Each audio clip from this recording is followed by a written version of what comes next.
everyone. Welcome to the Remie-Sphere episode 3. I'm your host, Remy Remsleep. To give you a bit of a quick update on what's been going on, back during the spring, I was going through a pretty arduous moving process, moving not just myself, but multiple people. At the same time, I was kind of wrapping up my college career, managed to pull through on that, but it was a very exhausting couple of months, to put it simply. I've been doing a lot of other hobbies and just preoccupied with a lot of life stuff. But now I'm back, and I got a new video essay coming out soon. I just finished writing the script for that last week, so keep an eye out for that. Also, it was really pouring outside just like an hour ago, and got my shoes completely wet, which sucks. It's raining, it's pouring, thankfully. I don't see any old men snoring because that would be trespassing. In any case, we all know what you're here for. Whenever I'm chatting up with buddies about the Mother franchise, there's always at least 4 or 5 people who bring up these guys and their work, always. You viewers at home probably watched their videos at some point, made you laugh, made you cry, made you crap. Probably not that last one, but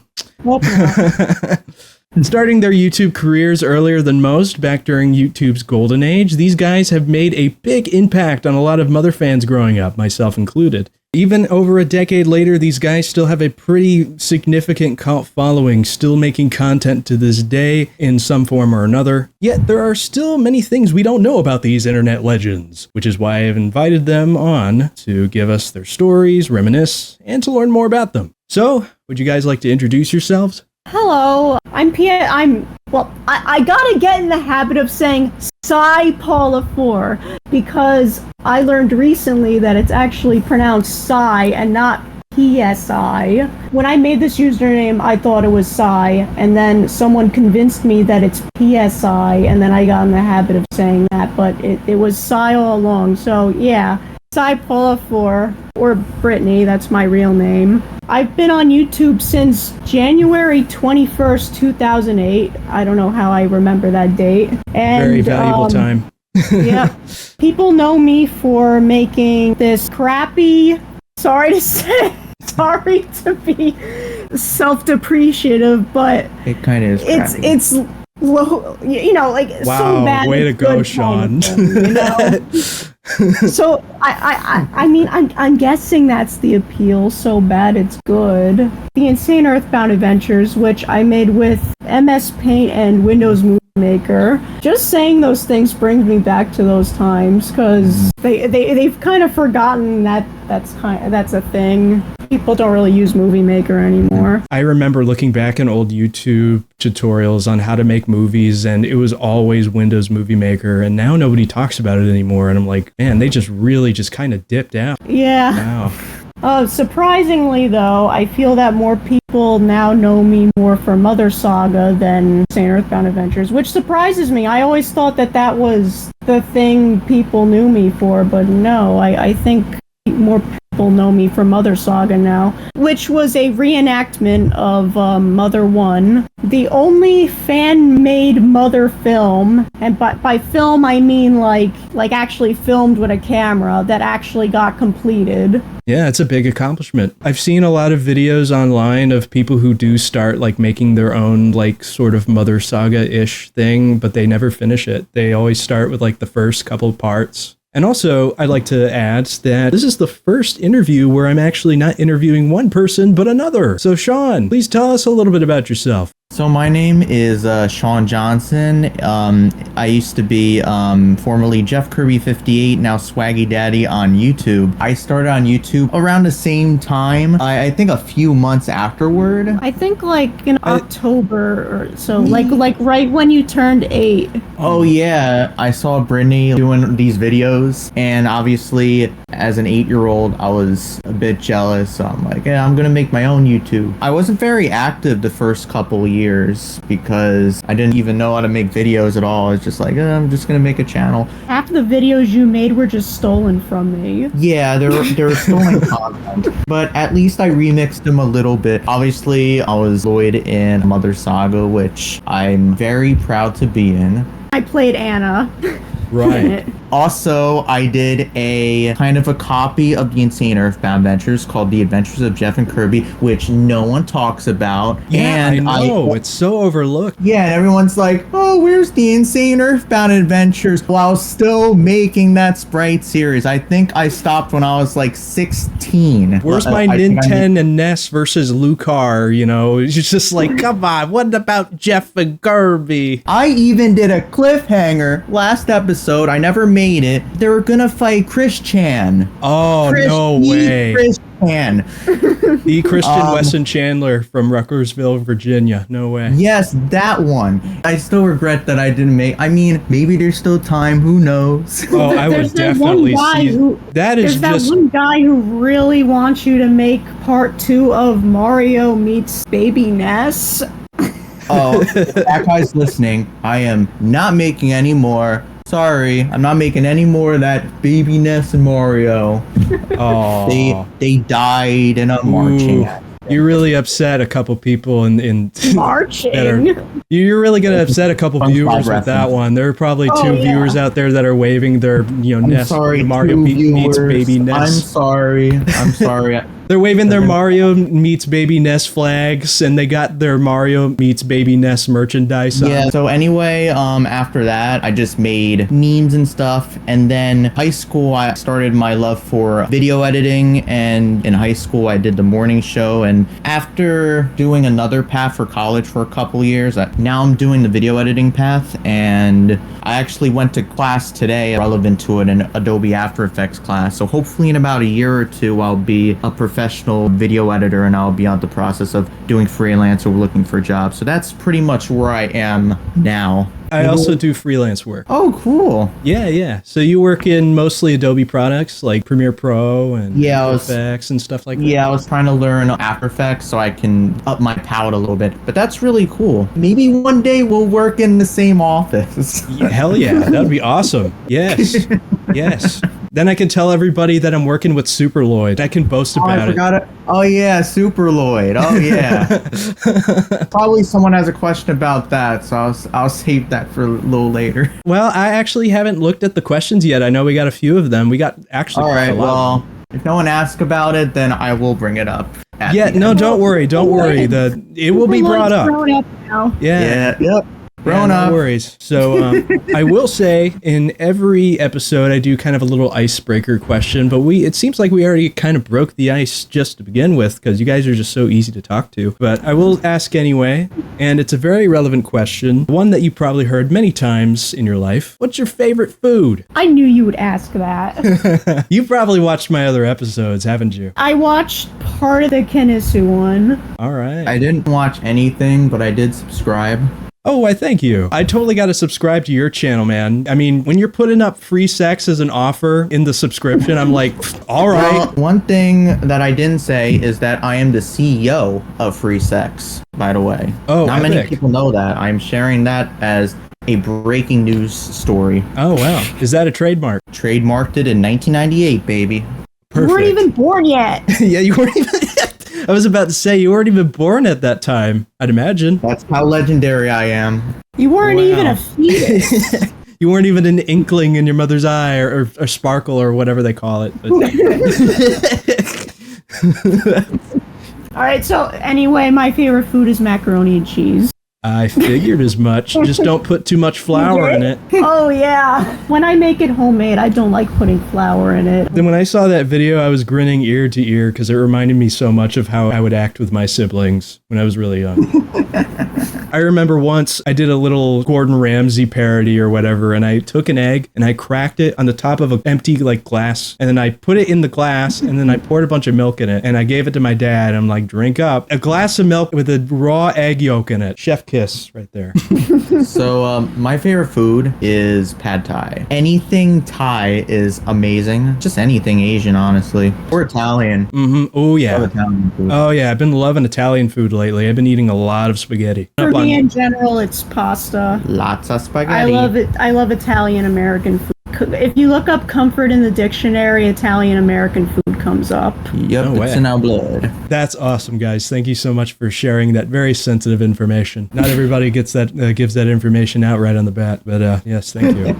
Now, I think I mentioned this before on the Remie-Sphere, but I really love hibachi. Absolutely Oh yeah, love hibachi's good. Oh, yes. So good. Yeah, high I in will eat sodium. anything hibachi. Yeah, it is high in sodium. You're right about that. I remember your sister said you just got back from the gym, so I figured that you're a little more health conscious these days. Oh yeah, I got a new job recently where now I'm walking about 30,000 steps a day. On top of that, I'm going to the gym. I didn't really change my diet, but I've lost 15 pounds in the past 3 months. I wasn't really heavy to begin with, but just to be a little healthier, you know? Man, I wish I could have that enthusiasm. Oh, I go even if I don't want to go. I kick myself in the ass, just like, go, no, I don't care, go. Oh, I man. literally can't force That's a myself talent, to man. I wish I could exercise. have that, man. That's amazing. I can't force myself to exercise. I don't want to do it.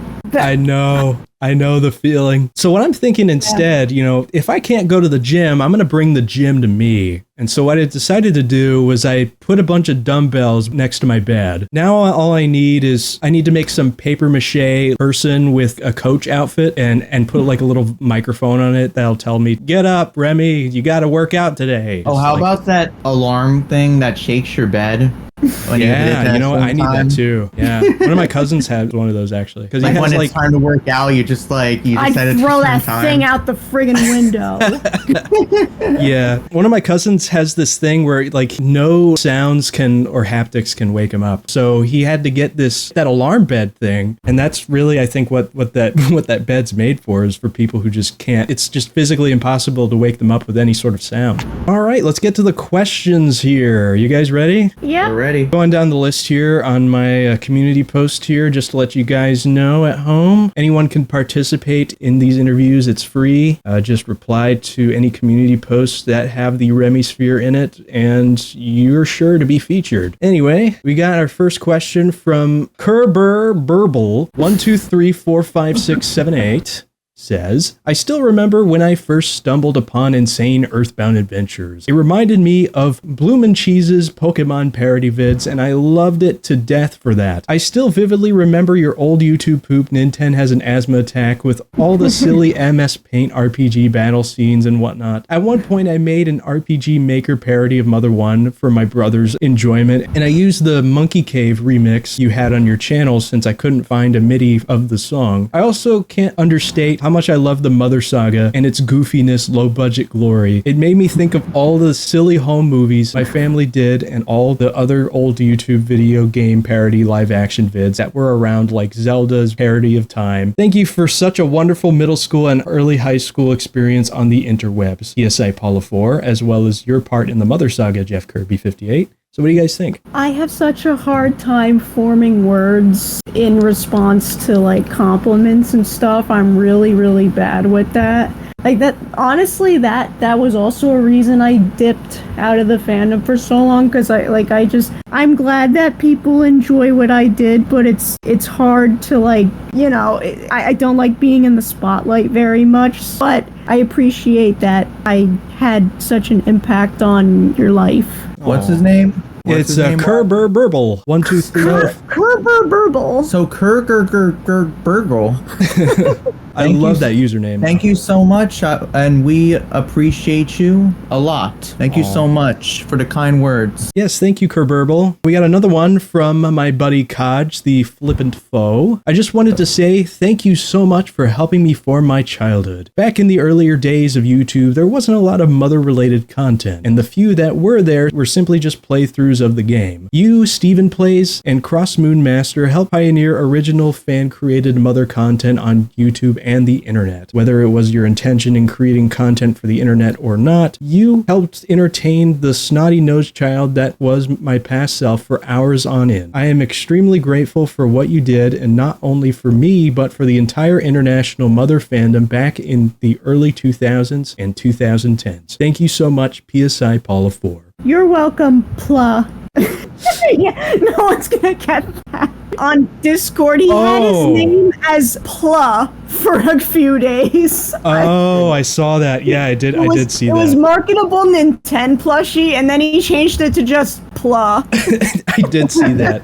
I actually did talk to Khaj recently. He was doing a playthrough of Earthbound on the Discord server. So thank you, Khaj. I appreciate you, man. Thank you. He also did an awesome Teddy cosplay. Yes, I saw that. Have you seen that? Yeah. So also to let you guys know, these aren't the only questions that are here. Of course, Brittany, you did tell me that there was one other comment that was on your post as well. And also I have some of my own questions. Again, we're going down the list here. So next on our list right now, we got Biozilla. And he's got a lot of questions for us. He's always really good with that. All right, question number 1. How did Mother 1 come to be your favorite of the trilogy, assuming it is? Actually, he knows the answer to this. I talked to him in the formerly Mother Forever, now Nick, I don't know how to pronounce it, Nico. I guess I can reword this question in a way where, let's just say, what's your favorite Mother game? Let's say that. Mother 1 is my favorite. It's not really for the gameplay. I think we can all agree Mother 1's gameplay isn't the best, but it's not Mother 1's fault. It's a product of the time. Most people would probably say that Mother 3 has the best story, but Mother 1's story just intrigues me the most out of any of the games. I liked Mother 3 when I first played it. And then I went through this period where I was like, Mother 3 doesn't feel like it belongs in the same series as the other games. I've warmed up a lot to Mother 3. Now I like Mother 3 a lot. It does feel very different from the other games, and I kind of don't blame people for feeling that way, but I don't think it's an issue with Mother 3. Some people outright say Mother 3 is bad because of it. Ooh, yeah. That's a harsh criticism. I think Mother 3 is really great. I can understand why people might be a little swayed away from that. The Earthbound series is already really bizarre, but Mother 3 takes that and amplifies it to like 1,000. And depending on who you are, that's either a good or a bad thing. You know, some people might find that not as appealing. It's really all comes down to preference. Sean, what about you? Do you have a particular favorite Mother game? I have to admit something. I'm not the biggest fan of RPGs, so I haven't technically played any of it, but I did watch my sister, like in my childhood, I'll watch her play video games all the time. So much so that it's like I did play it because it's like I was watching the commentary. I could still give an opinion, at least on Mother 1 and 2. My favorite personally, I have a soft spot for Earthbound because Earthbound, it would be on the TV and I would watch her play it. What I like about Earthbound is that it's slice of life, but in an experimental way almost. Like it throws all these weird stuff at you. It's so crazy. For a game that came out in the 90s, that's crazy creative and brilliant, and it's I respect it so much. And I also really love the soundtrack. People could say like, oh, the soundtrack's all stolen from you. Let me tell you something. I listen to a lot of hip hop. All that stuff is sampled. What they're doing is they're sampling the Beatles and all that, and they're adding a creative spin to it. I think it's brilliant. It took a lot of things that don't belong in an RPG and put it in an RPG, to put it simply. Oh, and don't get me started on the ending battle. Oh my god. It's like if you took 100 melatonin gummies and took like an LSD tab on your tongue at the same time. Moonside. Oh my god, and that song just gets stuck in your head. I mean, there is some nights where that song just gets stuck in your head sometimes. Yeah, I love Moonside. I played it. Very scary, but very chill. And there's just so many iconic areas that are just so weird, and that game just sticks to me a lot. Also, I will go ahead and put this as a disclaimer for viewers watching at home. We are going to talk about spoilers. If you haven't played the game or haven't watched anyone play the game, do that. Or if you don't care, keep listening. That probably should win the beginning of the video. It's totally fine. People know who Gyges is who haven't played Earthbound. I mean, he's plastered everywhere, so it's fine. But yeah, I totally agree. The Gyges battle was a little freaky. I didn't get it at the time when I was first playing it. I didn't get like why it was so scary, but now I do. Now that I'm experimental and philosophical almost. Did you find it scary? I found it a little jarring. I don't know. As a kid, at that age, I didn't really find a lot of things like super creepy. I found music more creepy, and I didn't really find any of the music over there. You know, I would describe it as avant-garde. Battle. There you go. That's a good description. That's pretty much that battle in a nutshell. When I first played Mother 1, I had it on the GBA. I had it in Japanese. So because she was playing on a handheld, I couldn't watch it as well. Obviously, I know the plot because I was literally in a film based on the plot. That's how it always was. He's not really a gamer, but he used to watch me play video games that mainly pertain to like the games I would play on the TV, which I would play Earthbound on the TV because I actually have a Super Nintendo and an Earthbound cartridge. I saw a short 2-second clip of, I forgot, it was like corn something, and then you had Earthbound in the background and you're pissing on it. Oh yeah, your video, me saying corn dogs. Yeah, corn dog. I still don't know why I made that video. You know the context? Because it's a mystery to me. I feel like that's the influence behind a lot of the content on your guys' channels. It's just like, I don't know why I made it, but it's fun. I know. So okay. I don't think this video is even on my channel anymore. At this time on YouTube, it was before I had a camera, so nobody knew what I looked like. Then my friend came over and she happened to have a camera that she was able to connect to the internet, so I wanted to record a video with my face as like a face reveal. So on her camera, I recorded like a 5-second video where I just said, tacos! You know, like lol random Invader Zim, XD, funny humor. Well, it's a good show though, Invader Zim. Oh, yeah, dang. So that's all the video was, and then you wanted to record something like that. You made the corn dogs video because I made the tacos video. Oh, I see. So you kind of followed suit. Very unoriginal. It's kind of interesting, you started making videos and then your brother started making videos from that, and now he's trying to pursue work as a video editor. That's kind of a cool chain effect. Oh yeah, no doubt.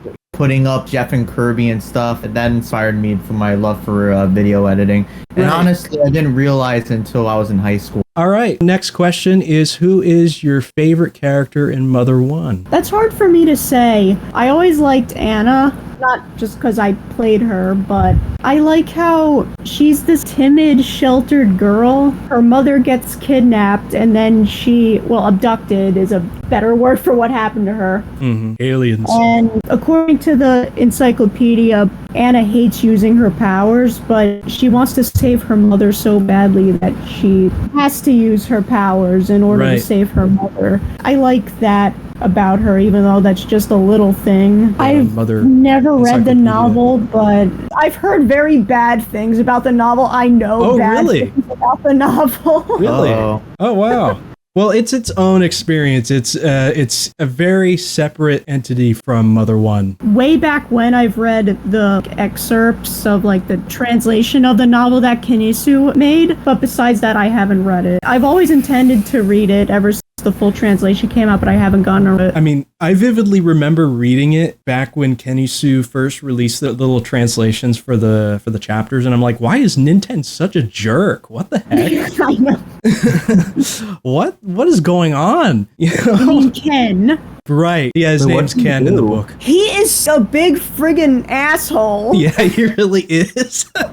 Is it like what he used to be in Toy Story? Yeah. No, basically, yeah, that's basically right. No, but it's like, think of it as kind of a parallel universe to Mother 1, where Ninten is named Ken, he's got blonde hair, dad works for the government, and also he's a misogynist kind of jerk to people. Fun. Perfect guy to root for. Oh, absolutely. Every time we talk about Ken in the Discord server, like, people absolutely dunk on him. Nobody likes him. I think he's got his own charm to him. How about Lloyd? He's about the same. Oh, woo.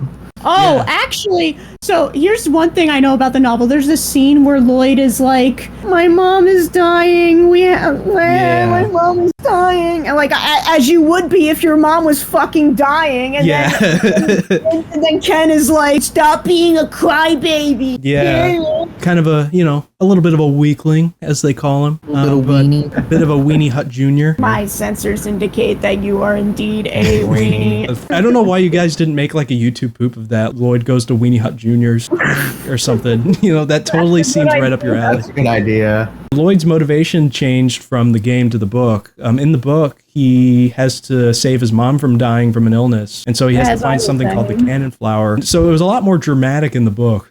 In the game, it's just, I want to get away from my school because the kids keep making fun of me and all that. I implore you guys to check it out. Yeah, it may not be the best, but it's fun. You know, it's fun little adventure. Favorite mother character? You said yours was Anna, or excuse me, Lloyd. I also really like Lloyd, though. Sean, I know you're not that much of a gamer, but you know, you've been in the Mother Saga, so you probably have an idea of like how the characters are. Yeah. So what do you think your favorite character is? It's obviously Lloyd. I like how he lives in a trash can. That's like really goofy. He doesn't live in a trash can. It's not Oscar the Grouch.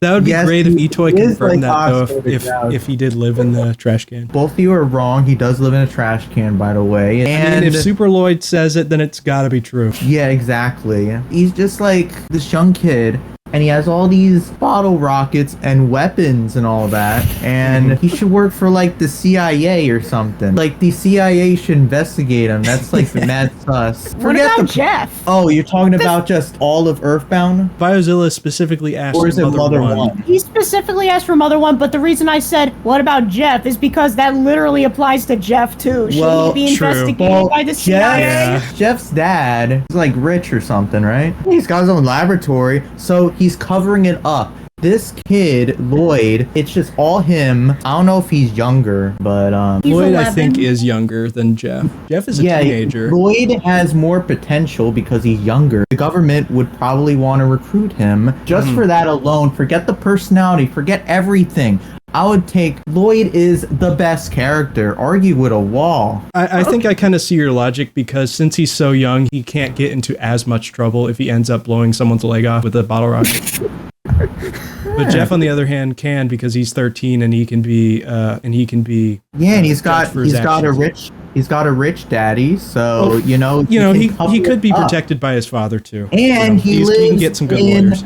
The North, like the He's North. British. Yeah, Great Britain in the North. True. It's in the North. And let me tell you something. There's a lot of British people who make stuff like that. So it's unsuspecting. Lloyd is in a more suspecting area. So I think he's even braver than Jeff. I love how we're just spiraling into like, since he's British, he has more of a probability of escaping the law. You know, just like...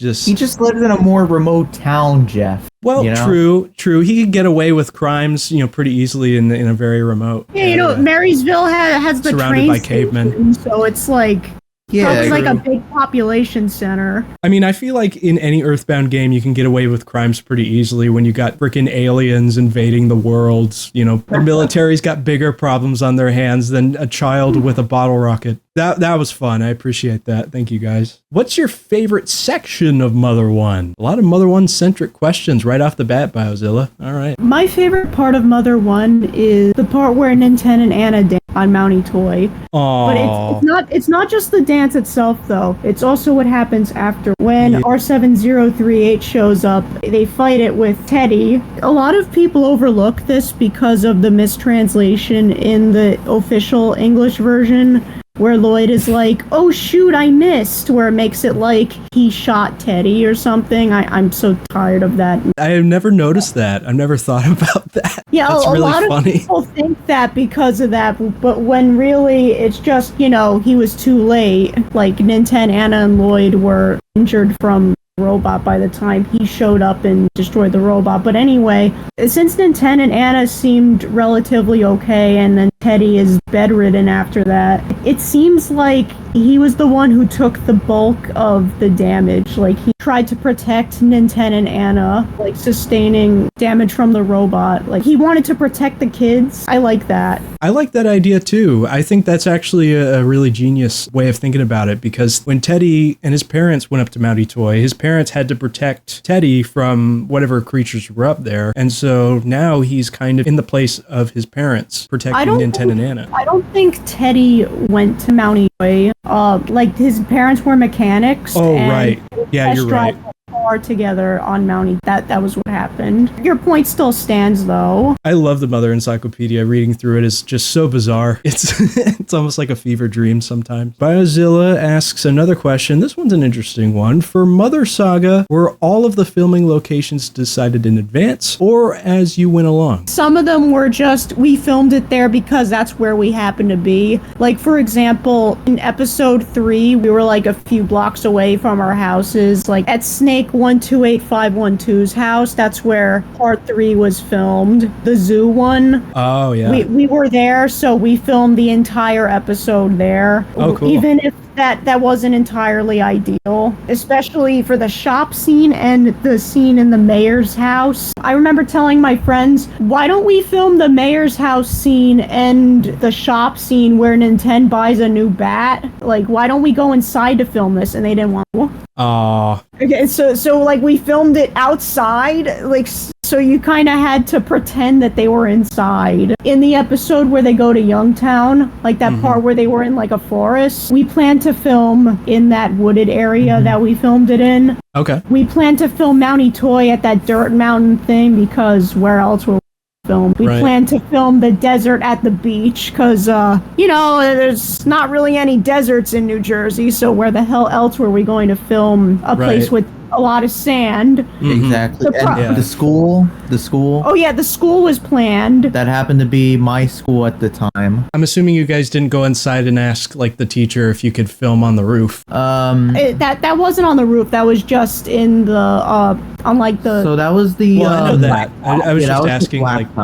We pretty much went there without permission. Ah, I see. I mean, I know you guys filmed it on like the side of the school, just getting Lloyd and going. I wonder how hard it is to actually wrangle for that, like convince a teacher to let you film on top of your school. As someone who did high school film, there is a lot of things like we won't do. I couldn't say certain things. Like they had to put stuff out of my meme flavored videos. They're very strict, so if they're strict on those little things, yeah, they wouldn't want kids on a. But we did have permission. One of the only ones we had to have permissions and was granted was the convenience store scene. Oh yeah. Right, yeah, where you get the ticket stubs. Oh yeah, the convenience store scene. So our friend, Mom and Ad 2, his family ran that convenience store. So that's how we got permission to film in the convenience store. And that's why he was behind the desk. Oh, cool. It's really very cool. Yeah, I was watching that scene. I'm like, that's so cool that they managed to do that. I remember in elementary school, my brother managed to convince a grocery store clerk to film in like a local Winn-Dixie or something. There are little moments like that when you're filming where you can actually like score a nice place to film. All right, well, let's see. Next one. Was it filmed across multiple towns or just one? Would you consider, I'm not about to dox us, so I'm not going to say the name of the town out loud, but would you consider that the same town? Because it's the same zip code. Yeah, it was filmed in the same zip code, but not towns. Probably across like 2 or 3 towns. The filming locations were, obviously we all didn't have cars, so we couldn't really travel far away to get filming locations, so we just did what we had to do. To the school, for example, I don't know if you noticed that there's this like 68 Chevelle in the background of that scene. That was our dad's car, which is now my brother's car. Now it's mine. And he drove us there in that convertible. Aww. And the reason why we needed to do it in that car specifically because we had to transport the trash can there, and the trash can didn't fit in the trunk of the cars or like in the back seat of the car, so we had to do it in the convertible. Oh. Yeah, so shout out to my dad for that. Everything was filmed in a 5-mile radius, very local. I appreciate the insight, and also much thanks to your dad for being a huge help on the Mother Saga. Yeah, he played Wally as well. Oh yeah? That was your dad? Yeah. Cool. Yeah. Yeah. He made a great Wally. Yeah. Oh, definitely. While filming, how often did onlookers ask what you were doing? Never. Never really, but people did stare at us, definitely, especially in the LA scene. Oh yeah, when you guys were running across the street. Yeah. What was your thought process during all that, Sean? Because I remember when I was working on the Mother Iceberg, I asked Brittany for some information on like what her favorite scene was in the Mother Saga, and she said that scene was you were all running across a busy street, and you were trying to run too, but your little legs couldn't keep up with them. That's so ironic now because in high school I was a varsity cross country runner. So Oh, dang. probably give me 8 years after that and I would probably smoke all of them. But my thought process with that was, so I was trying it first and then I had to catch up and then you went all across the street and a car was about to come. I was about to get run over. And honestly, afterward, I just rolled with it because in my head, I'm like, this is going to be so funny. I wanted to make like a bunch of funny scenes even back then. Yes, comedy gold, having a child to get hit by a car.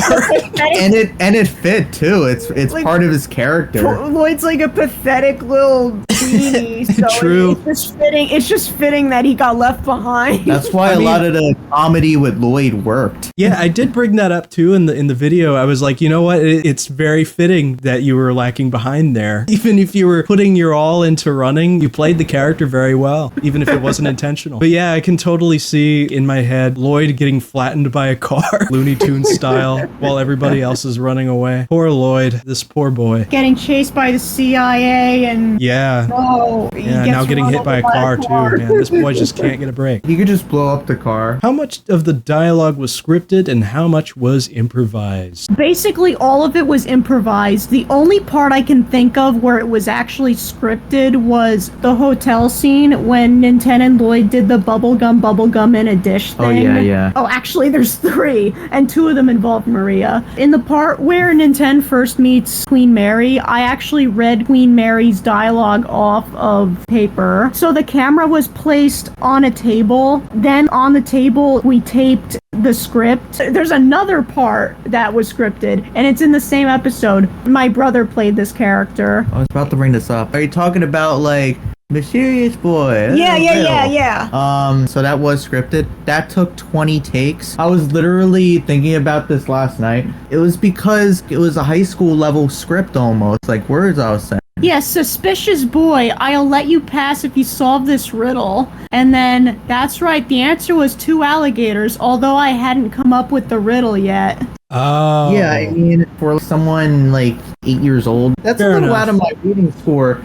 So it took me 20 tries. That had a fair amount of R's in it, and I couldn't say my R's really that well. I mean, that's a lot of pressure on a young boy. That was a lot of pressure on me. you know? Yeah. So basically, all of the scenes that require the riddle to get into the castle, and of course, Queen Mary's dialogue was. Oh yeah, and I guess when Ninten's dad calls him in the beginning, where he's Oh. like, Yeah. Oh yeah, that I was wasn't probably thinking scripted, about I'm that. assuming. He was played by Ninten's actor's dad. I had the dialogue on the computer screen. You can kind of tell he's reading, but he did try to make it look like he wasn't. We were watching and we are like, yeah, that was pretty good. Yeah, it wasn't bad. mm-hmm. Yeah, you got so many people involved. It was really cool. It had this neighborhood kids vibe to it. This wasn't in the original part 2, but this was included in the movie. The scene where Ninten and Pippi fight 3 zombies. The 2 of the kids in that scene, they were basically just neighborhood kids. They were like, "Oh, you're filming a movie?" And we're like, "Yeah, you want to be some zombies?" And then they're like, "Yeah, I want to be zombies." So, kids love zombies. They were like ecstatic to play zombies in a random movie. Oh, If cool. you ever seen The Sandlot, it gives a lot of like The Sandlot vibes. You guys were really good at making it feel like the viewer themselves are a part of this group of kids on the block, playing bubblegum in a dish, watching TV, and getting beat up by Starman. So Yeah, maybe it did help that like the dialogue was unscripted because we could just be our natural selves. I mean, Especially with all these things where everything has to be like corporate and professional. how was the plane footage captured?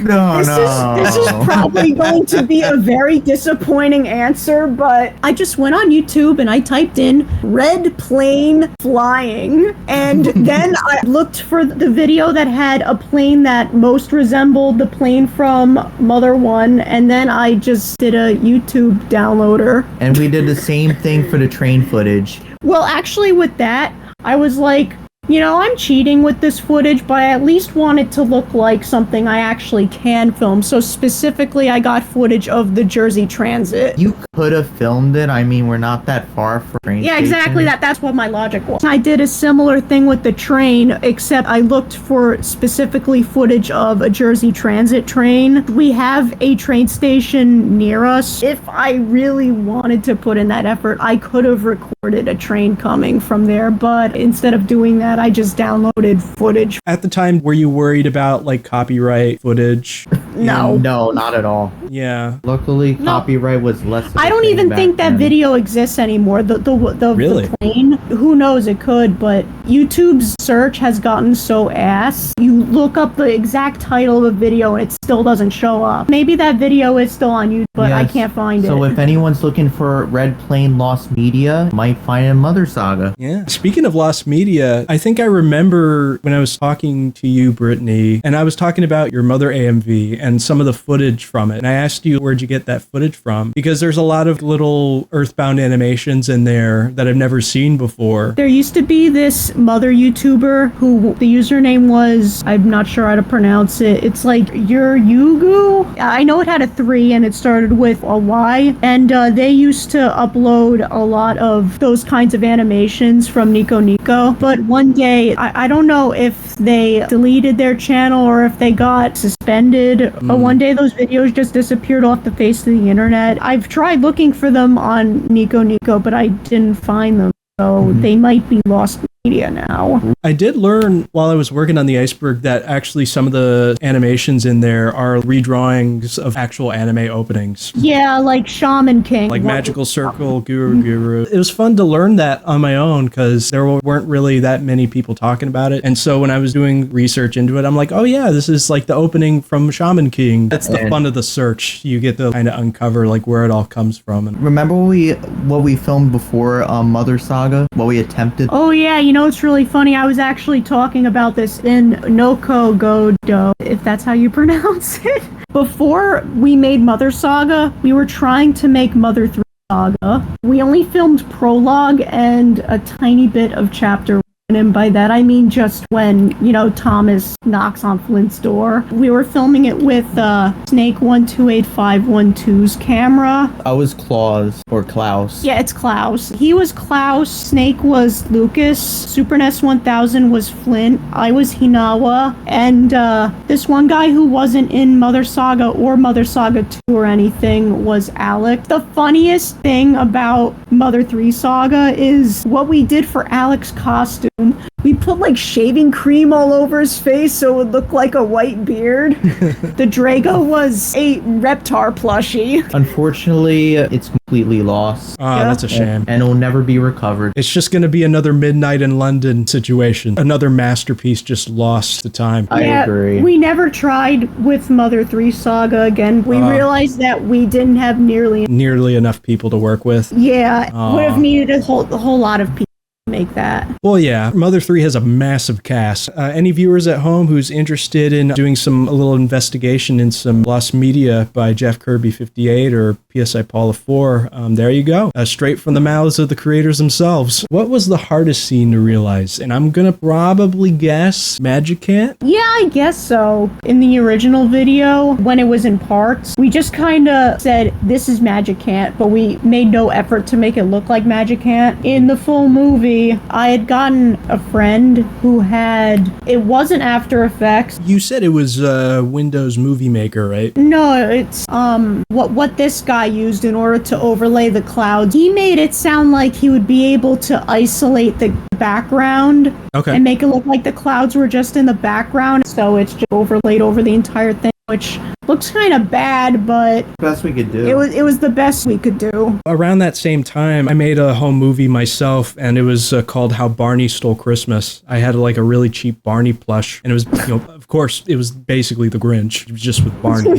Since I live in Florida, there's no snow here, so like I had to improvise, and what I did was I took a bunch of white sheets from my dad's room, and I filled my entire room with a bunch of white sheets. I totally get it. You just got to improvise, even if it doesn't look great. Part of the fun is just like, oh yeah, they are in Magicant, if I believe. Do you think that's actually the hardest scene to realize in the Mother Saga? The dance scene took like 7 times to get right because we kept laughing. It looks like you guys rehearsed that dance. A few times. We did. Think about it And this then, way. I mean, I was Ninten. too embarrassed to do the Nintendo Do You Love Me scene, so I had to like shoehorn it in after the Gygas battle. Oh, I was gonna say, think about it this way. I mean, Ninten and Anna are kids, so they probably don't know how to dance really well either. What we see on the screen as sprites, there's probably just a bunch of horrible dancing. Even like the Do You Love Me thing, if you make it like awkward, like it's puppy love, so it's awkward. True. What are your favorite memories from filming? I have to think about this. Sean, if you have anything, you can say it now. Remember that fight where I did absolutely nothing? Oh yeah,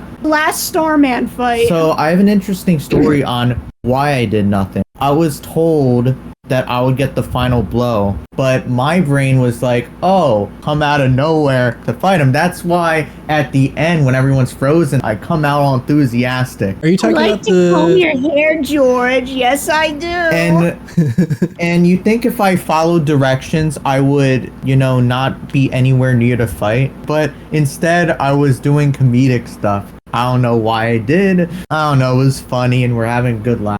I guess it worked. Yeah, I mean, you're just naturally a funny person. I love the trash can scene. That was really It was funny. so hard to fit in there. Are you talking about the trash can at the school? Yeah. Oh. Like my legs were cooped up and stuff. Imagine if that was me right now. I'd get like leg dislocation. Well, actually, that was a big reason we cast you as Lloyd. We were like, do you want to be Lloyd? Because none of us were going to fit in a friggin' trash can. And then you were like a little 8-year-old. I'm So like, we're like, oh, Sean can be Lloyd. Initially, I was saying something and they couldn't hear me because I was muffled in a trash can. So I had to post-production. I had to record that line. Something about finding the mass of copper. Yeah, you like spelled out the, whatchamacallit. I'm like, yeah, that's The periodic table. yeah, that's copper 2 Copper. times, dumbass. I found the mass of copper.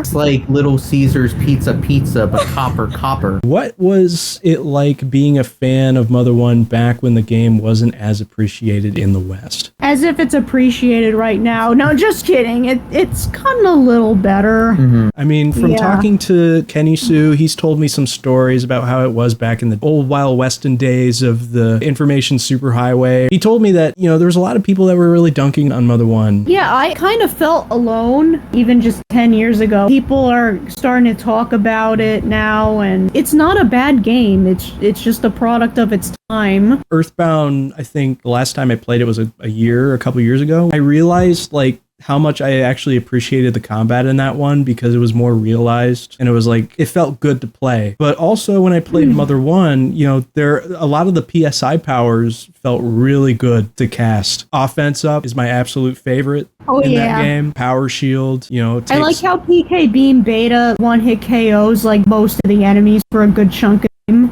Right. I will say, that part of the game, casting the PSI powers, I think that part is really satisfying. But I also do like the scrolling HP in later games. So me I'm too. a little conflicted. I pick and choose from each game of what I really like. Yeah, no, I totally agree.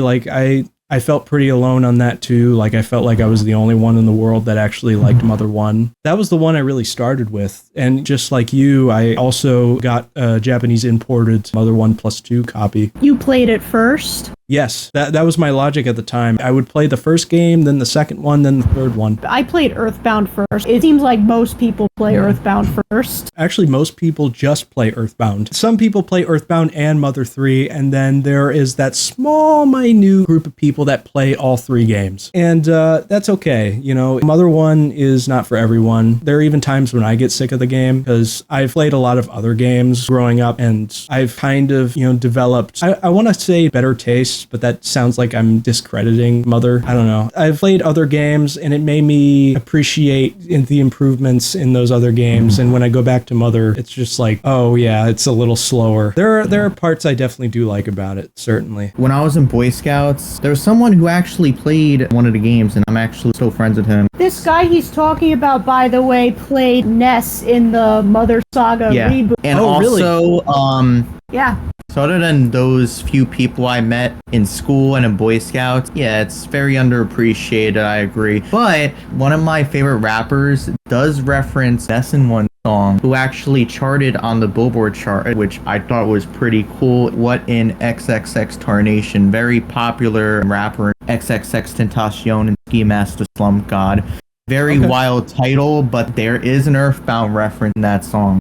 Interesting. Yeah, isn't it like he says shirt striped like He's like, Ness? my shirt striped like I'm Ness. So Earthbound came a long way. I think every Mother fan at some point in their life when they first hear about the series when they're really little, whether it's through Super Smash Brothers or, I also think it's the rise of like indie games as well, where there's a lot of indie RPGs coming out that are inspired off of Earthbound, and that's... Yeah, like Undertale. I think now for a lot of people, Earthbound's not just getting fans from Smash now, it's also getting it from curious Undertale fans. Or like play the South Park Stick of Truth game, and they're like, and they watch the interview with Matt and Trey Parker. Hold on, where I they're don't know like, if you noticed this, but the creators of South Park are Earthbound. Yeah. Oh, I did not know that. I really like South Park, so yeah, I didn't know that. When they were talking about the Stick of Truth, South Park Stick of Truth game, great game, by the way. I played it when it came out. I might play it on the channel someday. Matt and Trey did an interview. They were talking about the inspirations behind the game, and they're like, oh yeah, we were always gamers. I played this game called Mother growing up, and I'm like, oh my god, he said the Japanese name, because most people know it as Earthbound. You must be a true gamer if you know the Japanese names of exactly.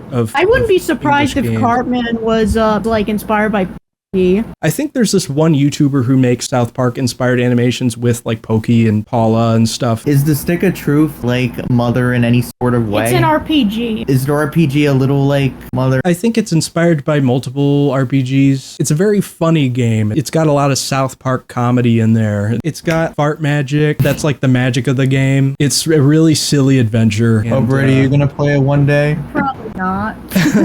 What are your favorite Mother fan projects to come from the Starman.net era, not necessarily from the website itself? I'm gonna mention Kenisu's comic. Like, I've loved that comic. When he was regularly updating it, I was checking Starman.net for an update. I really liked how he tried to expand on Mother's story. I then found out that he got that whole Georgia Maria thing from Encyclopedia. I thought that he made that all up. In a way, that was kind of the West's first introduction to the Mother Encyclopedia was from a lot of Kenisu's comics. He also did use his own spin on things. He added a lot of detail to the story. Yeah, like the character names. There was like Georgia Maria's son and was raised by his aunt in like the absence of Georgia Maria. There's a whole prologue comic that goes in depth on Georgia Maria's story. I read through it many years ago and I'm like, wait, where's Ninten at? I remember the first time I read the comic, I actually skipped to the Ninten part because I was like, what is going on? Yeah. But then afterward, I went back, but I was like a dumb 14-year-old. We all were at one point. Comics. He didn't stop working on the comics. He's still trying to continue it, and he plans on trying to finish it, actually. That's why I worded that the way I did, because I know he never formally canceled the comic. He just kind of put it on the back burner. That too, and he's working on other, like, bigger projects. I know he's working with Biozilla on his video. Yeah, I'm actually going to be helping out a bit with Biozilla. Oh, really? Just as, like, a consultant. Oh, cool. Oh, how so? Like a consultant. He's making like the encyclopedia in video form. Oh, that's awesome. He's been really working hard on that one, and it seems like a lot of talent. He just added. Nice. I still have to look at all the documents. Yeah, well, welcome aboard, Brittany. I know this is like a lot of Mother-related questions right now, but I want to go more in depth on like what you guys are up to these days and all that, but we'll get there. Okay. Right now, let's see. What are your impressions on how the Mother fandom has changed over time? So I first got into Mother in roughly 2005. I've overseen a lot of evolution, not as much as Kenny, of course. It's 2008. Lucas is in Super Smash Bros. Brawl. Mother 3 had just come out in Japan. We're expecting it to come out in the West. Still hasn't. Like, what is going on? And then Earthbound's not on Virtual Console yet on the Wii, but we're not jaded yet, so we're just like, what's going on? Why is Nintendo ignoring the PK Tubin thing? We were trying to get the attention of G to get Earthbound on Virtual Console, release Mother 3, which ultimately didn't do anything. there's a big reason I'm very jaded. Whenever anybody like, oh, something's gonna happen, I always shoot it down. I've been through this. Mm-hmm. It's probably nothing. Yeah. I'd rather just, not expect anything, pleasantly surprised, than get my hopes up, because I had my hopes up back then. I can understand that, because there has been a lot of disappointment in the Mother community over getting the game over to the West, and Mother fan games never coming out when they should, and all that, and people falling out of game development fan projects. There's the meme, or there's this inside joke, Mother 8 is coming out, we're aiming for June, stuff like that. It's a lot like being a Mets fan. You have a lot of hope for things gonna happen, and they never materialize. I do have to say, this has been the best time to be a Mother fan. Mm-hmm. There was this long time where I didn't lose interest in it, but you could only discuss just 3 games, which that was a reason I sort of fell out of Mother for a while. And then more recently, there's the Hobonichi merch coming out. I'm actually thinking about Mother again. They're making it more relevant and accessible. It almost feels like when eToy was working on the games, it's just oh, this is just a video game, people are going to play it and they're going to forget about it, they're going to have their time. But the Mother fandom has grown so much. eToy cannot ignore it. And really, you can't talk about eToy without talking about the games, because that's the defining characteristic he's known for here in America and the West in general. I'm assuming now this has kind of hit him a little bit, and so he started this whole Hobonichi Mother project, and now he's selling Mother merchandise that's really cool. Yeah. As a kid, I would have blown my lid just seeing Mother plushies. Me too. When I was 10 or 11, I used to go on eBay every single day and look up Ness plush. Aww. I was so convinced that there was a Ness plush, that they made this super rare Ness plush, and I was hoping that one day I would see it on eBay, and of course it never happened. This is the final question from Biozilla. Will PK Techno be in the next Super Smash Brothers? God, no! Hell no. I hope Ninten's in the next Smash. Probably won't be. You don't want PK Techno in Smash? No. Really? So, okay, so if Masahiro Sakurai came up to your door one day and he's like, PsiPaula4, we need PK Techno, please. He just begs you, he gives you $1 million, would you do it? He won't even give Ness Rockin' or PK Love for Lucas. I guess I can talk about how I came up with PK Techno, which is the very reason I don't like PK Techno these days. For some reason, when I was 11 or so, which was 11, 12 when I first got into Mother, I was already into Earthbound, but then I learned about Mother. I was convinced for some weird reason that Techno was the most popular music genre in the 80s. So I was just well, Ness has Rockin', Lucas has PK Love. That's a music genre too, love music. So, not formally.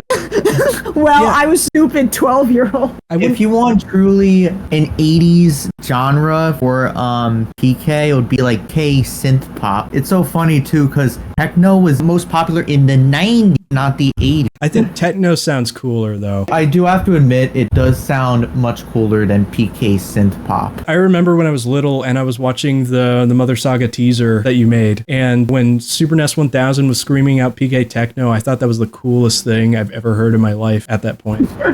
Okay, it was really cool. Yeah, it just gave me goosebumps. Such a cool name for a power. I wish I thought of it at the time. But yeah, that shame I have about how the hell did I think Techno God no at PK Techno? I see a lot of fan art created with PK Techno in mind. So what is it like knowing that your creation has been utilized in other people's works? It's a weird feeling. I'm not even sure why it's green, actually. Speaking of that, it's always portrayed as green. That's because I would always make it in the videos, but I can't remember why. We got some questions here from Ninten, not the child, the YouTuber. Wow. So Ninten says, it was Mother Saga. I saw it when it was being uploaded in parts. Yeah, I didn't really get into insane Earthbound adventures back then, despite me having ADHD. It was a bit too random, even for me, LOL. That got me very invested into the series itself. So So in many ways, thanks for building part of my childhood. I guess, what series or current games have you been playing as of now? So that's a question for Brittany. And for Swaggy, what series have you been getting into recently? Better yet, what about the Pornhub career since the last time I seen you on that video, LMAO? Oh, back to Pornhub. Yes, back to your Pornhub career. What's that all about?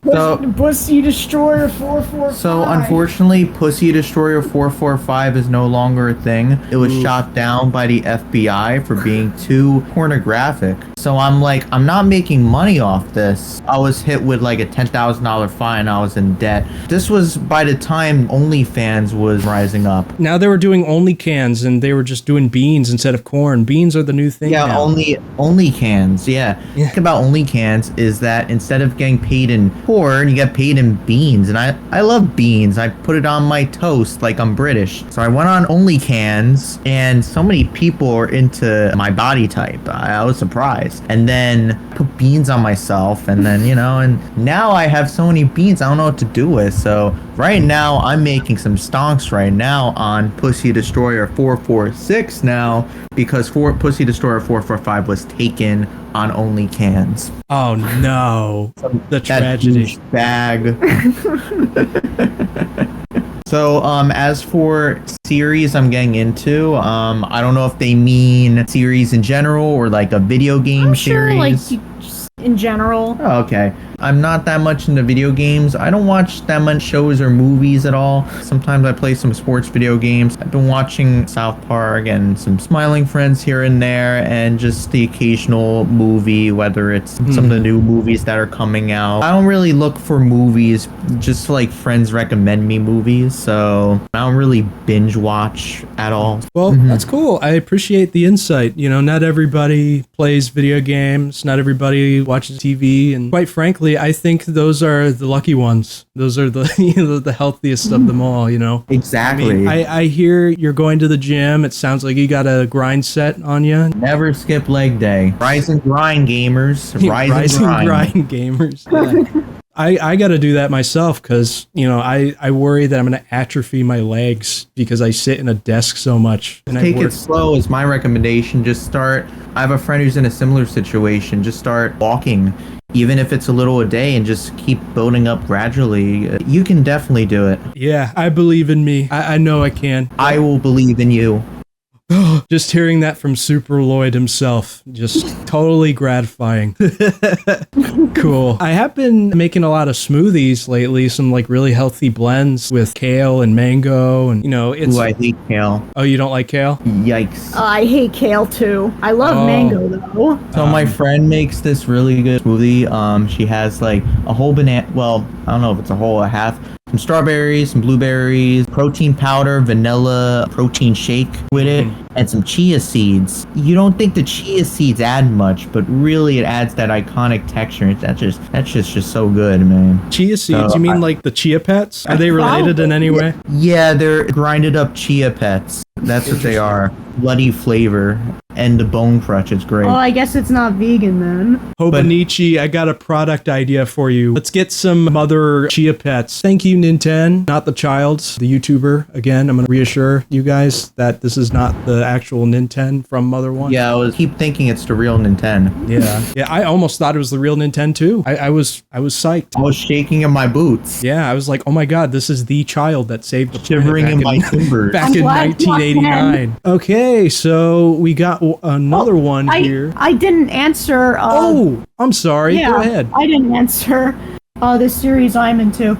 I'm like Sean, where I don't really look for things to watch. I play games. I'm definitely a gamer, but I don't look for shows or movies to watch. It's always like friends being like, hey, watch this with me. I need to catch up with it. I've fallen very behind with it. I really like Dungeon Meshi. I'm not really an anime fan, honestly. There's not many animes that I like because there's a lot of cliches that I really hate in anime. I don't like those animes that go on and on and on, which is like every anime. One Piece. Yeah. I can't watch those. The pacing is really bad in my opinion. I can't. I got But into One Dungeon Piece really Meshi- early, and I can't get back into it because I've watched other anime, and when I tried to go back to One Piece, it's like, well, here goes another half of my life just tossed to the wind. It's a commitment to watch anime like that, like Bleach and Naruto. And Yeah, doesn't like one battle take like 10 episodes or more? I can't stand that. I'm sorry. I do like a lot of short form anime, and I haven't been getting into a lot of good anime lately. I've been actually watching a lot of old Disney movies from like the 80s recently for some reason. I don't know why. Ever since I moved, I've been watching at least one movie every night, just one random movie. I watched The Matrix, I watched some Don Bluth movies. I watched The Matrix recently.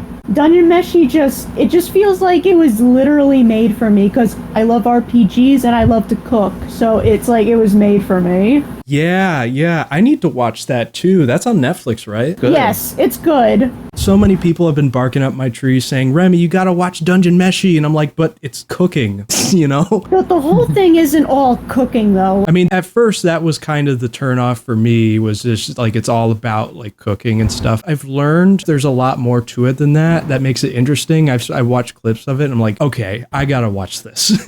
Yeah, something I like about it is out of all the times I've played RPGs, I've never thought about this before. They talk about like the ecosystem in the dungeons, and I'm really into zoology and stuff, so I'm really surprised that I never thought about that. I also really like the art style to it too. It's interesting. Oh yeah. Oh, yeah. I really wish that there were more like Dungeons and Dragons anime or like RPG anime. From what I know, so many of those kinds of anime are always an isekai, and that's what I like about Dungeon Meshi, that it's not one. Yeah, there are a lot of isekai out there. I really want to get into like Dungeons and Dragons stuff, like more RPG, like tactical stuff. There's this one I watched a few months ago. It's a really old one. It's called Record of Lodoss War. It's like a group. One of them's a thief. One of them's a cleric. One of them's a paladin. The other one's an elf. The other one's a dwarf. So each character has their own contribution to the party, like in the Mother series, you know, or in any other RPG parties. And that was kind of the appeal for me with Lodoss War. And so that's one I recommend. I don't think it's the best, but it's fun for what it is. It's okay. I feel like I need to talk about games. Yes. Yes, please. I need to get back. I haven't been playing games recently because I've been busy, but I'm playing Live Alive, the remake. I finished the Wild West one. My favorite so far is the Near Future one, and not because it reminded me of Mother. One I really want to play is Moon, if that's what it's called. Moon? Oh, yeah, I know what you're talking about. It's like the anti-RPG. It partially inspired Undertale. If anything, I think it's much more similar to Undertale than Earthbound is. I've heard it's like an RPG, but not necessarily. It's kind of like a satire to RPGs almost. I don't know that much about it. I know a tiny bit about it. It's not my thing. I wouldn't play it. I know it exists. I just keep forgetting to look it up. I noticed that when I look at your guys' channels, there's a lot of Danganronpa content. Is that another series that you guys have got into? Apparently it must be popular. After 2012, I wanted to find a new interest besides the Mother series, something to be obsessed with besides the Mother series. My closest friends were at the time really obsessed with Danganronpa. They just reeled me into it. I was super into it for a few years. I got my brother into it. Whatever she liked, I liked, especially at that time. So I was also into it. Shenanigans happened. I was the mod of the Danganronpa Crack Fashions Tumblr blog, so that's why I had those simulators there. There was this time where I was making a Danganronpa fan game that never really got off the ground. Oh, really? Although I don't regret doing it, even though it amounted to nothing. And I kept poking you like, oh, you're never gonna finish it. And she's like, oh, I'm gonna finish it. And then she never finished it. It was a learning experience. It taught me a lot about what goes into making a game, which is interesting to me because I am a gamer. I like playing games, so it's interesting to know what goes into making a game. I was the writer for the project, among basically everything else. The problem was it was too ambitious, and I had too much on my plate, so I was barely getting anything done. Yeah, major props to people who use that application to finish games. And to people who develop games even without that application, a lot of respect to you, because that's some hard work to do. Yeah. A lot of respect. Absolutely. I mean, I've never made a game myself. I made 2 ROM hacks before. I never released them because I haven't finished one of them, and the other one was just terribly coded. And so I can understand from that perspective as like a ROM hacker, it can be difficult. You're just like Well, I one used person. RPG Maker, so there wasn't really any coding I had to do. Oh, true. Yeah, RPG Maker, Yeah. sure. And- it does lessen the blow a bit. It wasn't That's just incredible. me. My one friend was the dialogue writer, and I had like other friends working on portraits for the characters, but mostly everything was on me. Very rough. I couldn't find anyone who... I wanted other character designers to help me with the character designs. Then we got character designers on the team, but then I wasn't liking the designs that half of them were making, so then I would have to retool their designs, or like I felt like I had to. That's the struggle of creative differences. There's always some sort of discourse going on. You know, I was really into Danganronpa for a few years, and then when the game that was called Despair Girls came out, I started to get really disgusted with series. And the final nail in the coffin was the anime Danganronpa 3. Being a fan of Danganronpa was more stress than anything else, because I was just constantly being disappointed, and I realized that it wasn't for me. So I divorced myself from it, but I still like the characters that I like from it. I've had the same problem with Diablo. I tried getting myself into that game, but I couldn't. I did for like a while, and then I got kind of tired of it. I still like it though. Our next question comes from a gentleman or a gentle lady. I don't know. This is just a random person. Gentle person. Yes. T96N says, what is your opinion on Nintendo actively neglecting Mother? Even though Mother 1 was on the top of the eShop when it came to the Wii U, they still refused to give us Switch stickers of Mother 3 and such. It used to really bother me. Like earlier when I was talking about being a Mother fan, it used to really bother me, but now it doesn't really bother me anymore, honestly, because Yeah. I've accepted it. It's almost like the It- nature of things, the natural Yeah. order of Mother, you know? Yeah, it sucks, but I don't see that changing in the foreseeable future, so kind of Yeah. something you have to live with as a Mother fan, in my opinion. You know what I think? Fuck you, Nintendo. Put some respect on Mother's name. Yeah. Put some respect. Give me more mommy game! I need my Madre game, Nintendo. Where is Third Mom? Yeah, where is my third mom? Yeah, but instead, they put all the spotlight on Mario. Marrow. On Marrow. What is Marrow? What did Morrow do for the country? What does he do for the country? Nothing. But Mother does everything for the country. I love how you stumbled there. It's like, what did Marrow do to Marrow? Where did Marrow? You know what? They do more for Sonic than they do for Mother. They do Fair enough. Yes, more they for do. many things than they do for Mother. It's a good thing Ness and Sonic settled it in a battle with that rock candy Oh, animation. yeah. Classic. Oh my god, I love that animation. it seems like these days Sonic is more Nintendo than Mother. Yeah, I apparently. liked Rock Candy's animations until he decided to put boobs in the animations with children. It was very weird. That's sus. FBI, open up. Yeah, Rock Candy's childhood for me, just like you guys. I felt like I was getting sucked in right into like a PsiPaula4 sketch right there with the Morrow complaints, you know. Oh yeah, that stuff comes naturally. No, it's great. It's perfect. I do like me some Morrow games though too. I do like some Marrow. I love Paper Morrow. My favorite Mario game is Hotel Marrow. You know what they say? All toasters toast. They toast bread. No, they don't. Shut up.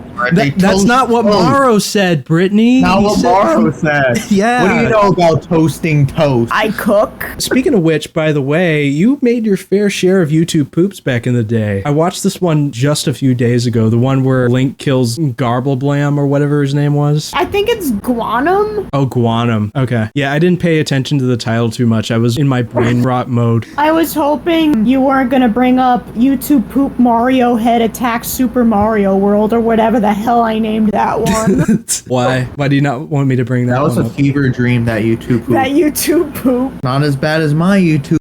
Do not check it out. Please do not check it out. Do not Yes, look it up. please do not check out at Jeff Kirby 58. There was a Kirby's Epic Yarn YouTube poop I was working on that I never finished. There was a SpongeBob YouTube poop that I pretty much finished, but I had to mirror all the stuff because of Viacom. It wasn't that funny, so I'm glad I didn't upload it. Repeat clips over and over again. That's not really that funny. Yeah, like in Random But Funny. Yeah, Oh, yeah. the Random But Funny series. Random but funny, aka the YouTube poop. Just my sister's computer clips. I don't know why I did or thought of it. I don't know. I just did it. And I'm surprised it went 30 episodes because no one really asked for 30 episodes, but I did it. I don't know why. I bet there are a lot of people out there who secretly asked for 30 episodes, but were just too afraid of the genius. Steven Spielberg was very jealous. Like, I know, like, the whole thing is, like, friggin' stupid, but I always liked that thing that you kept repeating, like, every other episode, where it was, like, Goodnight Milk, Goodnight Yogurt. It's just that really random humor that we share. I had this Thomas the Tank Engine toy when I was little, and I would play around with it with my cousins. And the joke of this character was that he was obsessed with yogurt, but he was also British, so whenever he said it, it sounded funny. He's like, I want some yogurt. And then, like, and so, like, one thing I did was I took a can of yogurt out of the fridge, and then I totally dumped his face in it. And then my mom got mad at me because she was going to eat that yogurt. That reminds me of the thing I used to play with my friends with all my Pokemon figures. It was based on Pokemon Mystery Dungeon. It was like Pokemon Rescue Team. And since I had a whole bunch of Pikachus, there was like a Pikachu family in it. And one of the Pikachus was British for some reason. They reminded me of that. Just don't let him say Tuesday. Why? What does that mean? No, it's just how they say it, like Tuesday. They say Tuesday like Tuesday. Tuesday. That's I how get Jeff it. says today. Jeff from Earthbound? Yeah. I wish Earthbound had official voice clips. Then we could really know what Jeff sounds like. He sounds like he belongs in Doctor Who. Yeah, but it makes me wonder, does he have like a thick British accent or is like a really easygoing, like chill? Maybe like a Disney child Mary Poppins type of British Yeah. accent. Is he like, hey, Brovness, what you doing over there? Has anybody ever specified that exactly? Is that a thing in the fandom? Like, oh yeah, you know, this character has this particular accent with this voice frequency and with this voice pitch.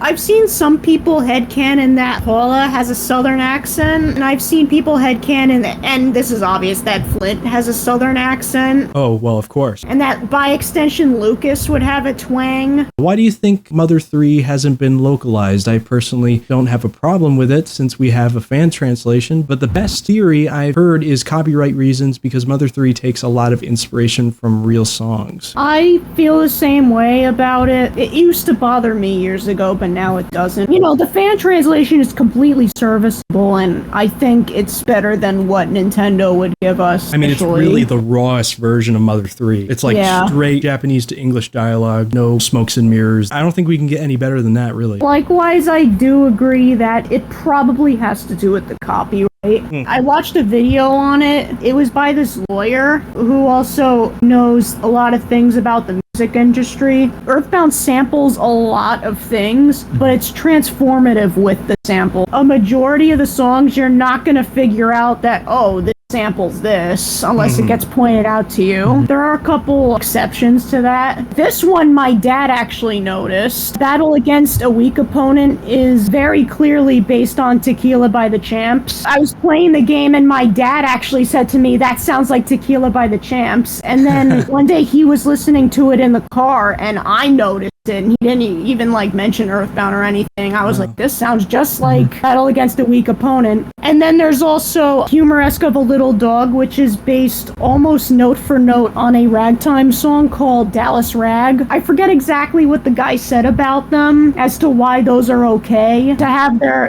melodies copied for note, but something about... Hold on, let me drink some water. Yeah, go ahead. I'm not used to speaking this much. That's totally understandable. I appreciate you guys coming this far within the journey of being interviewed. It's an arduous, treacherous journey, but thank you. Anyway, you were saying? What those two songs have in common, Dallas Rag and Tequila by the Champ, something about their copyright holders, like, being very, like, nonchalant about it, or that it's hard to attribute who exactly to give credit to for the song. So in Earthbound, it was okay, but in Mother 3, they don't just sample stuff. They outright note for note copy so many songs. For example, the NK Cyborg theme basically being beaten by Michael Jackson. And you can't get away with that. Michael Jackson is probably one of the most expensive licenses. After 100 years, I think the copyright kind of wanes a bit. I mean, that's what happened literally with Steamboat Willie not that long ago. And That's so gonna take a Winnie the long Pooh. time, though. And then Yeah, they and promptly made a Winnie Winnie the Pooh horror movie. yeah, I don't know if music works the same way. It probably does, but copyright law. But I know that the other issue is the Magypsies. Some people might think that it's like an offensive stance against trans people. This is hearsay because I'm saying this based on something that someone else said, but I've never seen a trans person who was offended, although I could easily see someone being offended, maybe. Nintendo's a company trying to look out for their ass. You know, they're trying to make sure they don't get sued by any kind of political group out there. It could also be the other side, too. Like, they don't want controversy from the other side Oh, of true. the issue. Let's move on to T96N's final question here. Last question. If there were 3 changes you could make to Mother 1 besides the obvious encounter rate, what would it be? I don't know if I can name 3, but I'll try. My absolute biggest issue with Mother is the overworld. I like how open it is, but I hate how there's nothing to find it. I would think having such a big open map with a whole bunch of dead ends, you'd at least have goodies to find, but no. No. Oh, it was such a wasted potential with that. Like, it would still be annoying how big it is, coupled with the encounter rate, but having present boxes littered about the map would at least make it tolerable. When you go to the Yucca Desert, you're like, where am I supposed to go? There is so much space. I've played that game so many times, I still have trouble finding the cactus, honestly. I kind of trained my mind to do this over time, but I walk up diagonally and then I go just straight ahead after a while, and then I'll end up where the cactus is. I don't think I can do it now, but when I was little, I was on top of that. The only place in the game that has that is the factory. Yeah, Duncan's Factory and Sweet Little Factory, I think it was called. They definitely utilized that pretty well, but people still hated it. It's an RPG from the 80s, and with those I expectations... used to say Duncan's Factory was my least favorite part of Mother 1, because at least you can find a lot of goodies there. My least favorite part of Mother 1 is the friggin' swamp. Yes. Oh my god. It's such a slog to get through, and it's not interesting because it's just like a bunch of water and alligators, and there's like nobody to talk to except for Pippi and Lloyd's dad, and that's it. Lloyd's garbage can dad. Yeah. He literally is just a garbage can. In the manga, he was too. He had like a little mustache on the trash can. There's a dad who's trash can, and there's a dad who's a phone. What's with dads being objects in this series? Wasn't there like a talking tree in one of the Mother games? I mean, I know some enemies were trees. There's a talking rock. Oh, true. There's that skeleton that's in the train tunnel in Mother 1, and then there's the skeletons that are in Dusty Desert. That's right. There is that skeleton on the ground. And it's not even October yet. Yeah. It's so weird because I've been going around my local stores and they've been putting up Halloween stores and stuff in June. Same here. Yeah. Yep. I don't think anybody asks this, but Brittany, when you do play through Mother 1, tell me about experiences where you actually tried going through that tunnel. You know what's really funny? I do that every single time I play the game. I like recruiting Anna before Lloyd, because I feel like it makes the game more fun to play, because Anna learns her PSI at like better points in the game than she would if you recruited Lloyd first. That makes sense. That brings up a good point, is the versatility of different ways you can play. I haven't tried this when I first started playing, but I did during one playthrough. I recruited Teddy before I found the 5th melody in the haunted house, and so that really beefed up his stats. Teddy is really freaking beefy and has the best offense in the game, so why wouldn't you? But you do have to do a lot of backtracking. Yeah, and then the EXP that you poured into Teddy just kind of vaporizes Lloyd back. True. Our final question on my community post on YouTube is from UhHuhSure Productions 2622. Says, do you still play the Earthbound/Mother games, and what is your favorite moment in each game? I did go some years without playing any of the games, but a few years ago I played Mother 3 again. A few weeks ago I played Mother, maybe a year ago. Yeah, a year ago I replayed Earthbound. So yeah, I still play them. And then as for the other part of the question, I've already answered my favorite moment in Mother. The falling in so love I don't, scene, I don't right? have, yeah. And then what happens right afterward with Teddy and Lloyd. My favorite moment in Earthbound, Yeah. I don't know, this feels like too easy of an answer, but no other answer for this feels right. The ending of Earthbound is one of the most, like, barring the thing with Paula where she's like, I wanted to tell you something, but I forgot what it was. I friggin' hate that. I know. Besides that, it's one of the most satisfying video game endings of all time. Yeah. Because I love you, that is such a good feeling. Yeah. And Mother does a really good job at making you feel good with its music. And like, the four-side theme. Whenever I'm in New York City, I think of the four-side. Absolutely. Yeah, I have that same thought. Whenever I'm in downtown Tampa, a big city, you know, I have that four-side music playing in my head, and I'm bopping around on the sidewalk. I'm like, one thing that I cannot see. Like a tropical remix of Side. When Basically. you go in Oh, Tampa. You get hit with 100% humidity. It does get very humid down here. This has been the hottest year down here. The hottest year so far. Yes. That Homer meme. Yes, that's a very good Simpsons movie reference.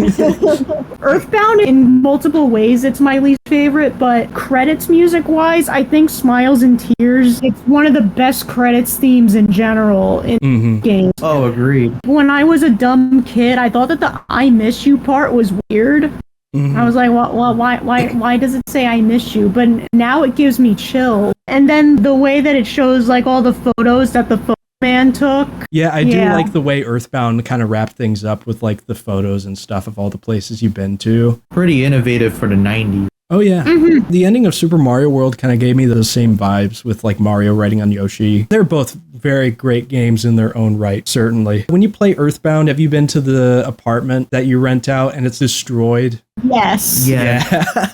Something that always stuck out to me was with that My Secret Life Chapter 3 thing. Yeah. Is how it just inexplicably references the Jersey Turnpike for some reason. I'm like, why does it just randomly talk about the Jersey Turnpike? Was that translated one-to-one? Does it mention the Jersey Turnpike in Japanese? E-Toy knows what the Jersey Turnpike is? Yeah, it's crazy because we've been on the Jersey Turnpike at least times a year.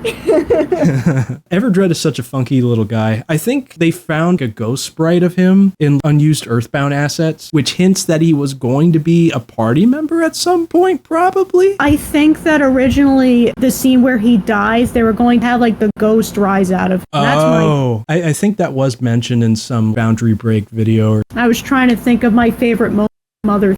It's really hard because there's so many good moments. You know what? Yeah, I'm trying to think of that too, but I can't really. There are a lot of good moments in Mother 3. I guess the scene where Lucas and the party are hanging on to the airship, it shows Lucas's ass.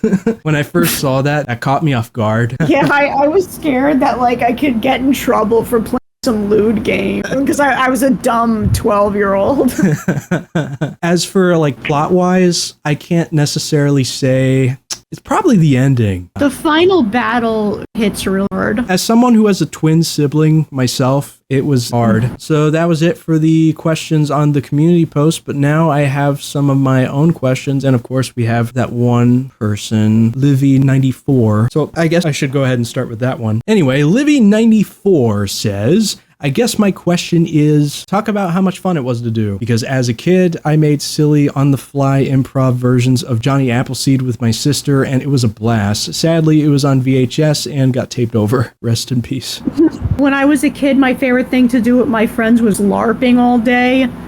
So Mother Saga kind of gave us an excuse to do that again. It was really fun solely for that. Actually, I wasn't really lumped up with that when I was in the shop or when I was doing the Queen Mary thing. That was before I filmed Lloyd. So I never really had a knack for acting and stuff. I knew I liked being the center of attention, obviously, but I never thought about acting. And then I played Lloyd, and I had a blast. And as you could tell with the second half of the other saga, I was really getting into the role, and you could tell I was really having a lot of fun with it. I mean, you really transformed Lloyd into a comedy relief character that everybody was rooting for. Yeah, exactly. I reinvented Lloyd without making him like really out of place. Whereas me, the way I portrayed Anna was completely out of character because I didn't friggin' know how to act. She's supposed to be like soft-spoken and... Right. You were kind of soft-spoken at times. Not Also- really. I was like...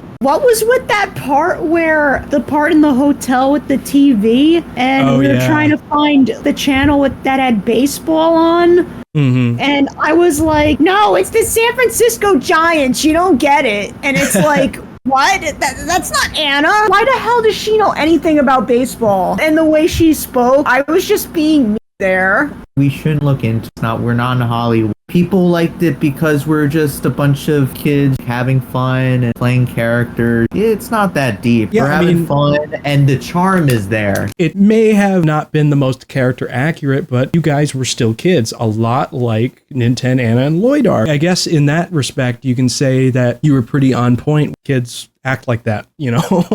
The Mother Saga really hit people in a very positive way. I'm glad that you guys realize that there are people out there who really love the Mother Saga and talk about it fondly, and there aren't people who just shit on it for the quality, because back then, things that had very crappy quality to it were still valued. Not as much these days, but back then they were, because that was back during the time of Newgrounds. You know, Newgrounds animations were very crusty, but they were still beloved, and people still watched them, like Super Mario Brothers Z and stuff like that. Well, honestly, I don't really get negative comments. People appreciate it for what it is. I've gotten some negative comments, definitely, but for the most part, it's positive. The internet's a mean place, so I'm glad people who stumbled upon that video, they get it. They get we're not professional actors. Good job, guys. You made an actual movie. That's not something everyone can say. And I appreciate all the people and all the comments on Mother Saga. So shout out to everyone. And also, you know, your other films as well. I watched Achieving Nirvana, that short film you made 4 months ago. That was interesting. I like the concept of he's trying to reincarnate into different things, trying to become human again. Yeah, that idea was very wild. I was making some serious films, and then I'm like, know what? I like comedy. Let's make something funny. Let's explore into absurdism. So that's what I was doing. Because my other film I didn't release because the actor is very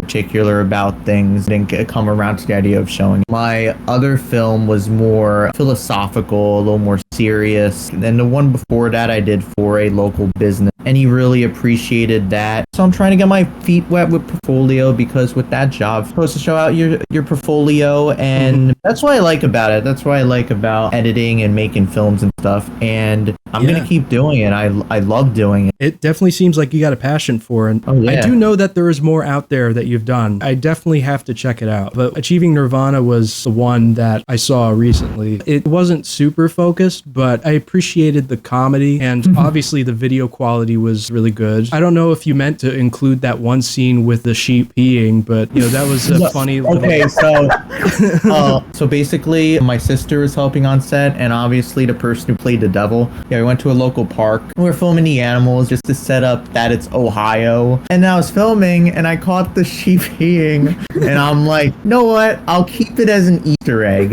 Yeah. Keep it as a little micro joke if anybody can spot the liquid emanating from because creature. I wasn't taking it self-serious. So right. Yeah, it's a comedy. If you want to check out my other films I have, definitely do check it out, and I do recommend anyone listening. Yes, viewers at home, if you are listening to Sean Johnson right now, aka Super Lloyd, definitely go check out his short films and other such projects. Seems like this guy's going places. Thank you. Appreciate it. Yeah, absolutely. And I also noticed that you were in the credits as well, Brittany. So you were the camera coordinator. I helped out with the Ohio Devil scenes because one couldn't control the camera. And also, I recorded the over-the-shoulder clip where he was texting. And everything else, I was the cameraman, despite being the actor a lot of the time. So I was just like trying to find the perfect. That was difficult, but I did it, especially in a small production like that. Can't wait to see more stuff that you guys whip out. That's awesome. What are your plans for future films? Right now, I'm done with the video editing class. I'm trying to make a Mets playoff video. I'll only release it if they make the playoffs. So I'm making that. As for films and productions like that, right now I have no plans, but hopefully if I get an idea of something deep or maybe some silly idea, I don't know if I'm gonna do a big 10-minute film. I might, but my plan is to do more of the first video with do stuff for business. I think that's how I'll make my money. Right. You know, everything's on TikTok and Instagram, and like you said earlier, people don't like reading, so making videos is very important these days. I see a lot of money potential with that. Just hope AI doesn't take over. Yep, I'm hoping so. I'm hoping it doesn't. I totally think that AI could make for a great tool. Maybe not make it do everything. I don't want it to take over projects. It's gonna be like WALL-E in 51. Yeah. And then everybody becomes obese and we have to sit in flying chairs to get around. What a lovely future we're heading for. Yeah, just as predicted in WALL-E. We're pretty much done with those questions there. I do have some questions of my own. You've already answered most of them, though. Okay. I've been thinking about this. I've been kind of sleeping on this for a bit. It's been kind of sitting on my mind. Where did the Lucar thing come from? Did you guys make that? Oh, this is an interesting story. Yeah, so... Oh, boy. You know, the one actress who was in Mother Saga, Matrasu Dialga, she played Eve. We would sit on the school bus together. In this Sprite series, in one episode, she had Lucas. Like, have you ever played Yoshi's Island? Yeah, a little bit. Yeah, you know, like the power-up bubble things where it turns Yoshi into a helicopter? Yeah. So there was a bubble like that. Lucas hit it, and then he became like a helicopter. She called it Lucopter. And then I was like, oh, I'm gonna put something like that in the Insane Earthbound adventures. So instead I made it a block, and then it's a car. I thought it would be funny if it was like the cozy instead of like a regular car. Ah, I see. So that's where Lucar came from. Yep. I was looking around. I was trying to find the source of the Lucar image, and I was wondering, oh, did PsiPaula4 do this? Yeah, I did that in MS Paint. That's why there's so much like JPEG artifacting and like, you know, like I used the eraser tool. And have you ever heard of the Let's Throw Rocks at Horny People thing? I never heard of it, actually. Hold on. I saw a Twitter post about it. That Twitter. like 20 or 30,000 likes. It was crazy. I'm sending it to Okay. This image became sort of viral. I wouldn't call it viral. Oh, yeah, I've seen this image before. Yeah, so I drew the original, except that instead of horny people, it's supposed to be hornets-esque. This is the original. Yeah, I originally drew it in like 2007 or so. And then I posted it on starman.net, and then I forgot about it. I see somebody just did some art for like 12 Forever, and here's some Animal Crossing art with the meme. Oh, here's a really good drawing with this one is like really good shading. Wow. Yeah, so it's really kind of evolved into a meme. I mean, it's nothing like really mainstream, very niche. Well, yeah. But, you know, it's a meme nonetheless. So, Sean, how's Minecraft Land? Still selling moose hats?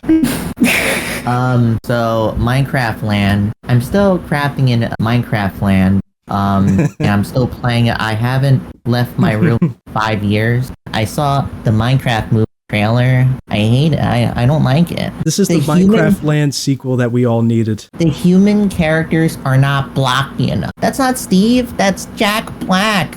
Jack Black, not Steve. He's supposed to be Bowser. He's supposed to be the Boozer. Boobser, the loobser. And I don't even know if the Endy Man's gonna be there. You know the Endy Man. What was that other question for me other than the Minecraft Land? Still selling moose hats? Oh, moose hats. Well, I can't do a voice with that because that voice is way gone. I sold that idea to Kmart and then they went out of business. Sadly, the moose hats are all gone. I lost all rights and I only made like $12 off it. Aww. Very tragic end to the moose hat. And Macos, my Macos products. Oh, the Super Macos. Well, I didn't know that, you know, Macos, Apple, they sued my pants off, and I had to be homeless for 3 years, you know, in the streets. Macos did not go off. No one bought it. They're like, what's in it? It could be feces for all we know. And then they didn't buy it. No wonder. Sorry to hear that your first entrepreneurial job didn't go as smoothly as you planned. What about Macos? I explained Macos. Oh. Yeah, the super Macos. Didn't know what they were drinking. Oh, yeah. Yeah. They didn't even know if it was a drink. So good that it makes your head pop off. And yeah, people were dying too. Lawsuits, I was homeless. Not a good time in my life. Yeah, not a good time as an 8-year-old. I'll never be homeless. create a product ever again. I learned my lesson. Shout out to Jeff Bezos and all the entrepreneurs that made it. It was his advice that gave us Super Macos and the moose hat. Thank you. Yes. So yeah, that was kind of a joke question. So I kind of worded this question in a weird way. Do pardon that, but here we go anyway. There are some episodes of your guys' animations that are missing. I'm assuming because of copyright reasons. Have you guys ever thought about uploading these animations to the Internet Archive instead? That's where a lot of people upload lost media. They upload things that YouTube won't accept for copyright reasons and things like that. I went back and saw your older videos and noticed that part 1 through 10 of the Insane Earthbound Adventures is missing due to copyright reasons. No, it's not because of, well, sort of ish. Honestly, you don't want to see the original part. I put a lot of homophobic humor because I was a different person back then. Did they play one song throughout the entire episode? Yeah, and you know, it played Goofy Goober Rock from SpongeBob throughout the whole episode. Start to end, yeah. Start to end. It hardly had a plot at all. I agree if that's something you don't want to be known for. You're not missing much. And then in part 2, all I remember about part 2 is it started out with like Jeff. He was like spray painting on a brick wall. And he put, Ness is gay. Jeff did not write this. So, you know, I deleted those episodes. Probably for the best. For the best. But it's good. The fact that you cringe at that means you're a better person. I wasn't a YouTuber back when you guys were, but I was a user on Animasher, if you guys have heard of that. It's like you make animations and stuff. It's a completely defunct website now. I think it just came back, but I made little dumb animations that had really offensive humor in it. And I'm kind of glad it's lost. What about the Insane Adventures of Jeff and Kirby? Is there any lost episodes with that? I kept good tabs on it. The only lost media with it is the first 10 seconds of part 19, and I didn't like it. That's it. There's no lost media. I mean, you still have a chance to complete the Jeff and Kirby series with the big Chris Chan boss fight. That's still on the table if you still want to go into wrapping up the series with your video editing magic. Now that you know After Effects, you can actually. Oh man, it would be 1,000-fold quality. There's not much hype for it, so. I don't know. I won't waste the time on for it. Oh, what you talking about? I'm all the hype you need, man. maybe for you. Oh, I'm flattered. Thank you, Sean. But no, really, I bet there are some fans out there that would love to see Jeff and Kirby back in action. Maybe that could be the title. Make it more known, and I'll work on it. Let's do it, guys. Viewers at home, keep Jeff and Kirby adventures in mind. Tell your friends, tell your grandma, tell your goldfish. Spam me, annoy me.